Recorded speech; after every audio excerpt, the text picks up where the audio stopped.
Hi folks, my name's Tommy Perman. I'm an artist, designer, musician from Edinburgh. I love to collaborate with other people to kind of blur the boundaries between disciplines. And I've been invited to talk to you today about a project called Echo in the Dark, which is a collaboration with Hannah Taliki, a singer and artist. So together we've made electronic dance music from bat echolocation calls fused with Hannah's beautiful voice. I didn't know Hannah that well before this project, but somehow she managed to persuade me to spend 3 hours in makeup. So here I am, complete with a prosthetic, bat ears and a bat nose to become a bat raver. Echo in the Dark had its first live performances as a series of outdoor bat raves last September, but the project began in the first year of the pandemic. It was commissioned by Hospitalfields, who are an incredible arts venue with their own grounds in the middle of Arbroath, which is a town on the east coast of Scotland, just north of Dundee. Hospitalfields offer residencies to artists, musicians, and writers, and I totally encourage people to check them out. Throughout the pandemic, Hospitalfields have been running a series of community bat walks as a safe way to engage with people outside. And it's suspected that the coronavirus crossed over from animals to humans, and poor bats have been blamed. But surely it's the way that people have been treating the natural world that's to blame. There's a charity in the UK called the Bat Conservation Trust, and they point out that if we fail to care for the natural world and all the services that it provides to humanity, then ecosystems can break down in ways that have significant impacts on us, including through emerging infectious diseases. But although bats have been getting a bad rap, they're incredible creatures. They're the only mammals that can fly, and they navigate and find their food using echolocation. To do this, they emit very high-frequency pulses from their mouths or noses and then listen to the echoes. We can't hear bat echolocation calls as they're above the range of human hearing, so we need to use electronic devices called bat detectors that can translate ultrasonic sounds into sounds that we can hear. Each species of bat calls at a different frequency, so by tuning the knob on a bat detector, you can identify which kind of bat you're listening to. And although we can't hear them, bats are incredibly loud, and they've been described as the loudest animals we can't hear. So Hospitalfields have a range of these bat detectors that they lend out to people to help them spot bats in the dark. And the bat walks have revealed a world that's usually hidden to people. So people really enjoy kind of discovering this hidden world and learning about bats. Hospitalfields thought that these bat walks were a great starting point for an artist commission. And they approached my collaborator, Hannah Taliki, seen here becoming a seal in a recent work, Sealskin. Hannah's got a history of making work that kind of explores animal worlds, and this work was commissioned for the Biennale of Sydney. A lot of Hannah's recent work deals with how to process the grief that we're feeling by the losses caused by climate change. When Hospitalfields approached Hannah, by coincidence, she'd already had an idea for a project using bat echolocation. Hannah had been on a bat walk some years ago and had been struck by how the bat calls reminded her of the squelchy sounds of acid house, famously made using the Roland 303 bass synthesizer. So I'm going to play you an echolocation call made by a common pipistrelle, this wee guy here, which is the most common bat in the UK. So here's what the bat sounds like.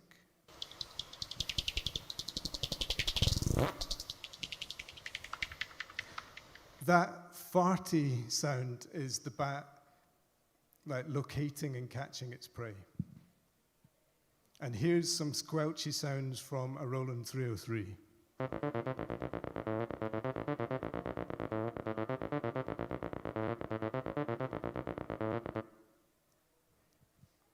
So I can hear how Hannah made the connection.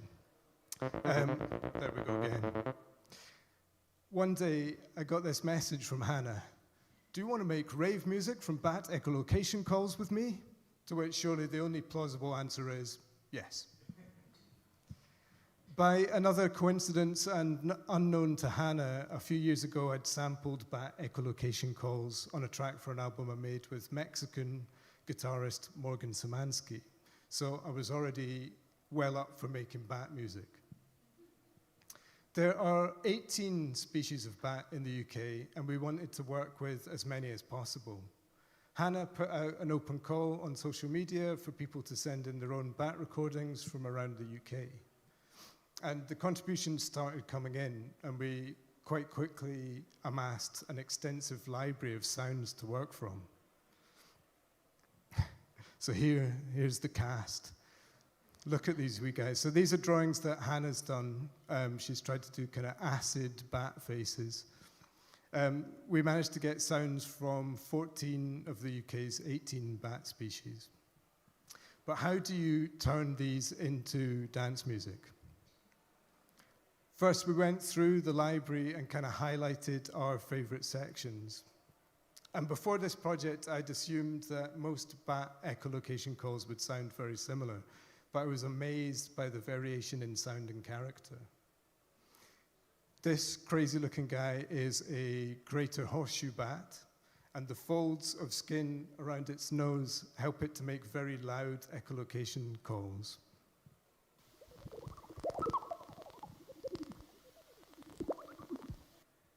So to my ears, these sound like analog synths, and they kind of reminded me of effects in dub music. Another one of the UK's bat species, the Seritin bat, and its echolocation calls have been described as like irregular hand clapping.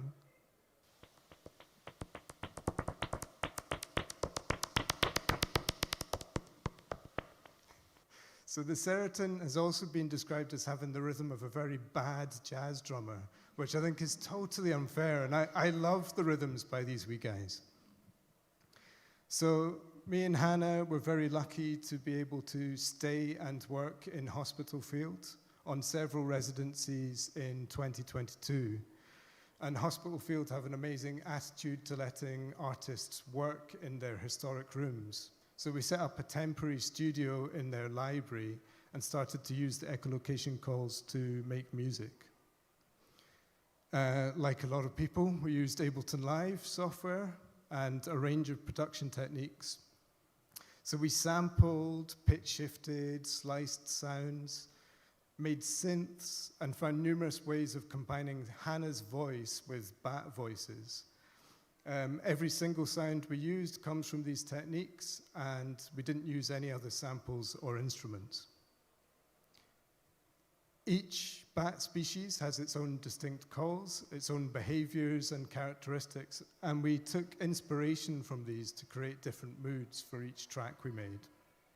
We created hybrid bat-human music, finding the middle ground between bat rhythms and human dance beats. I'm going to play a short clip of a track we made from recordings of the Dobentons bat, which can often be found flying low over rivers and catching insects from the surface of the water. So every sound that you'll hear is being made from either bats or Hannah's voice. The drums come directly from the rhythms produced by the Dobentons bat, and just to warn you that there are some flashing images in this animation.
So that was an extract of some 80 minutes of music that we made for the Bat Raves.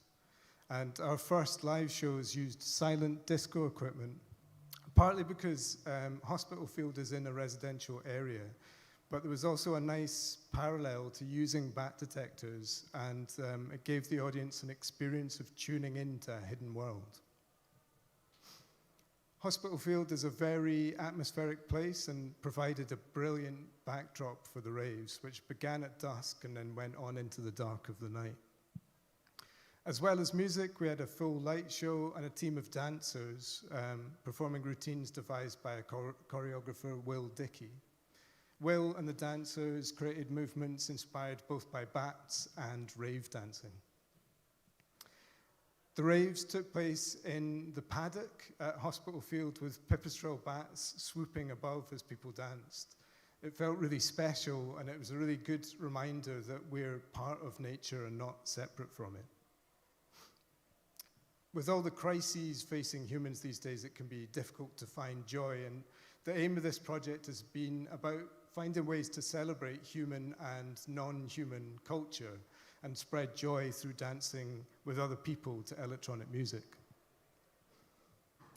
We've had amazing responses from audiences and loads of great media coverage. The project really seems to have captured people's imaginations.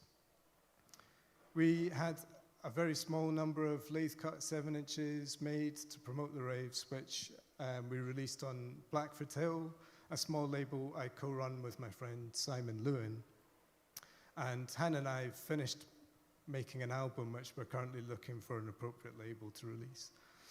We're also hoping to tour the raves across Scotland, UK, and Europe this year and next, but we're not in a rush. We're keen to do it with a low environmental impact and in a sustainable way. And that ends my talk on bats. Thank you.